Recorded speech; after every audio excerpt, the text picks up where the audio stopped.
In 2023, Rachel Ingram, a 31-year-old teaching assistant from Ashford, Kent, revealed her journey of welcoming her second child, a daughter, in October 2012. Rachel was now the mother of two, a boy and a girl. Before we continue, please take some time to subscribe to Dailydose, like, and share this video with your friends. However, just hours after giving birth to her daughter, something unusual happened. While having a baby bump is normal for most women after childbirth, Rachel's experience was far from ordinary.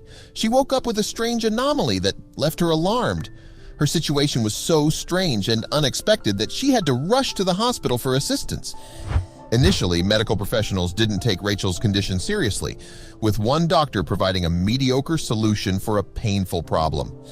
Rachel and her husband spent years searching for a solution to her issue, going through various treatments before finding one that finally worked.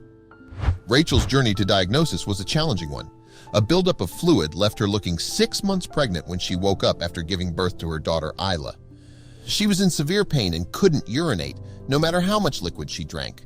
When doctors examined her, they discovered she had 2 liters of urine in her bladder, whereas women's bladders typically hold 500 milliliters, and men's hold 700 milliliters. Medical professionals were initially unsure about her diagnosis, as they hadn't encountered it before. One even suggested that Isla's mother listened to a dripping tap to stimulate urination. Her bladder was emptied, and she was told she was too young to have bladder problems. She felt dismissed by the hospital when they sent her home, only to have the same problem return 5 hours later. This time, they fitted her with a catheter and informed her that they would consult with urology, but it could take years for that appointment through the NHS. Rachel used a catheter for almost 3 years until, in April 2015, she decided to seek a private hospital for a diagnosis. Within a couple of weeks, she was diagnosed with urinary retention, specifically Fowler's syndrome.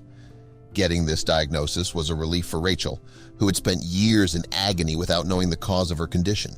The following month, she was fitted with a sacral nerve stimulator, a pacemaker device implanted into her body to regulate urination.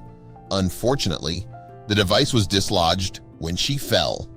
After a surgical procedure to remove it in March 2019, a 4-hour operation was performed. It left her fitted with a mitrofanoff, a tube created from a part of her appendix to form a channel between her bladder and her abdominal skin. The catheter passed through the mitrofanoff to facilitate urine drainage. The initial 6 months of using the new method were challenging, leaving her unwell with a blood clot in her leg and multiple chest infections. She said, "My body was so weak and run down that I didn't think I'd get better." However, after years of living a miserable and unfulfilling life, Rachel's condition had a silver lining. She could finally return to work and even began exercising in public. By June 2023, Rachel reported that her life was back to normal. She was back to her teaching job and even started going to the gym. She admitted that her new way of life wasn't without problems, but she felt she had her life back compared to the time when she didn't even want to be around after giving birth. She also expressed her gratitude for her family's support throughout her ordeal. Rachel Ingram is now using her experience with Fowler's syndrome to support other women who are battling the same condition. She joined the Fowler Syndrome UK charity to provide the support she never received. The charity's CEO contacted her before the organization was registered, and Rachel has become an advocate for others facing this rare condition.